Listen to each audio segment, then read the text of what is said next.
Bleu Matin, l'invité. 8h08, bonjour Bichente.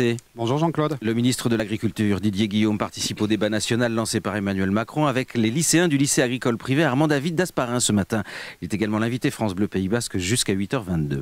Bonjour Didier Guillaume. Bonjour. Merci d'avoir accepté de faire le détour par Bayonne avant d'aller à Asparin. On va parler de l'agriculture en Pays Basque d'abord avant de venir sur le grand débat en deuxième partie d'interview.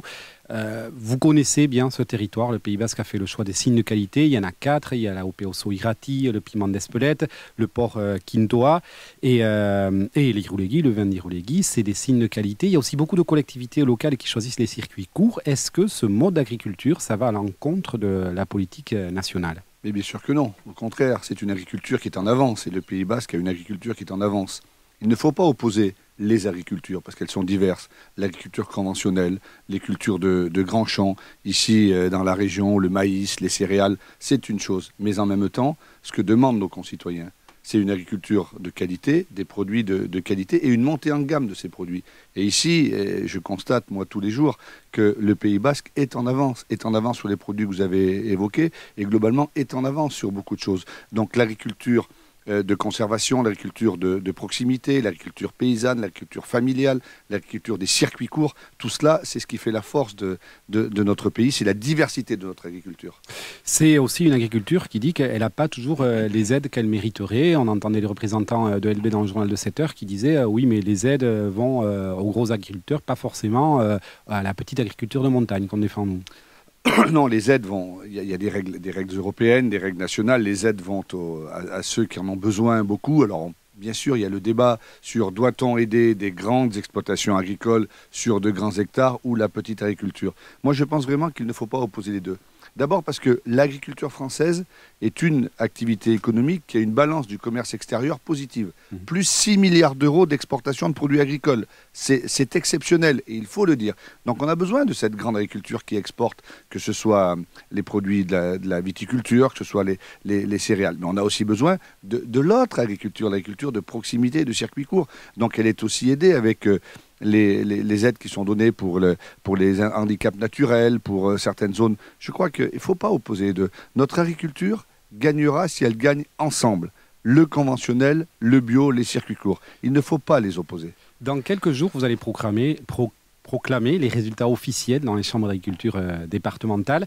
Je vais vous épargner localement le débat sur le résultat des élections en Pays Basque. On va dire que tout le monde a gagné. Mais derrière tout ça, en tout cas, se cache le vieux débat de la Chambre d'agriculture Pays Basque. Est-ce que les chambres d'agriculture départementales sont toujours un échelon pertinent? Parce qu'il y a quelques années, on parlait de les supprimer carrément. Bien sûr que oui. Bien sûr qu'elles sont un échelon pertinent. Et il faut vraiment les maintenir. Nous sommes dans un moment de régionalisation. Donc effectivement, les grandes politiques aujourd'hui d'aménagement du territoire, les grandes politiques économiques se font au niveau de la région, le développement économique, l'aide aux entreprises, évidemment l'aménagement du territoire. Mais l'échelon départemental reste un échelon pertinent. Et les chambres d'agriculture, je vais vous le dire ici, ce matin sur France Bleu Pays Basque, resteront évidemment. Moi j'ai besoin, enfin le ministère a besoin d'interlocuteurs départementaux. C'est au plus près du terrain que l'on connaît le terrain, que l'on connaît les femmes et les hommes qui y travaillent. 8h12, le ministre de l'Agriculture, Didier Guillaume, invité France Bleu Pays Basque. L'activité agricole, et très particulièrement en Pays Basque, étant un conflit ouvert avec le tourisme et le logement, avec d'autres activités économiques, et c'est parfois très compliqué de trouver des terres agricoles. Est-ce qu'il faut réformer les SAFER pour qu'elles aient plus de poids face à cette pression foncière ? Alors, ici, vous avez une particularité qui est à la fois une chance et qui peut parfois poser des difficultés. Une chance, c'est le développement économique, c'est le développement du tourisme. Et c'est ce qui fait aussi la force du Pays Basque et comment le Pays Basque est connu. Et lorsqu'il y a des touristes, les touristes viennent et puis ils achètent des produits agricoles, ceux que vous avez cités tout à l'heure sous signe de qualité, mais beaucoup d'autres. Et c'est ça qui est très important. Par contre, on a un problème d'artificialisation des terres et de développement de l'économie haute, l'industrie.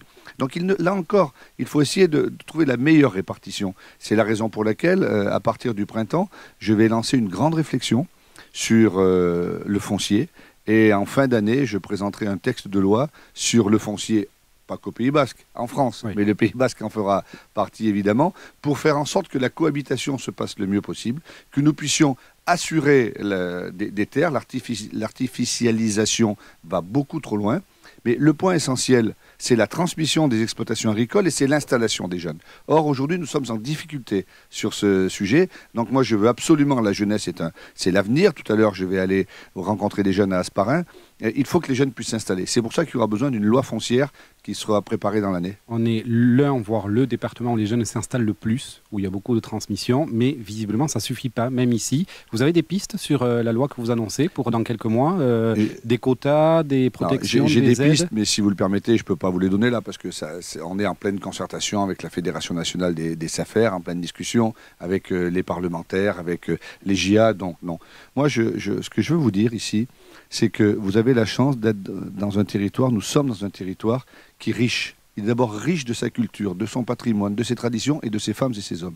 Et je suis heureux, moi, que ces jeunes s'installent ici, que ici, au Pays Basque, les jeunes aient encore envie d'être éleveurs, d'être agriculteurs. C'est un problème au niveau national. Il y a de moins en moins de jeunes qui rentrent dans les lycées agricoles. C'est ce que je veux dire tout à l'heure aux jeunes d'Hasparren. Rentrer dans un lycée agricole, c'est pas parce que j'ai pas été pris, je sais pas à quelle filière. Il faut que ça devienne un primo choix. Parce que dans l'agriculture, il y a de l'avenir, il y a des métiers, que l'on soit agriculteur, qu'on travaille dans les services en ruralité, que l'on veuille faire vétérinaire, etc. Il y a de l'avenir. Et c'est ce que je veux leur dire aux jeunes. Alors ceux qui y sont, ils ont fait ce choix, mais expliquer en France, et nous allons lancer un grand plan d'information, de communication et d'orientation au Salon de l'agriculture d'ici 10 jours, justement sur choisissez, jeunes de France, les métiers de l'agriculture. On se retrouve dans quelques minutes, Didier Guillaume.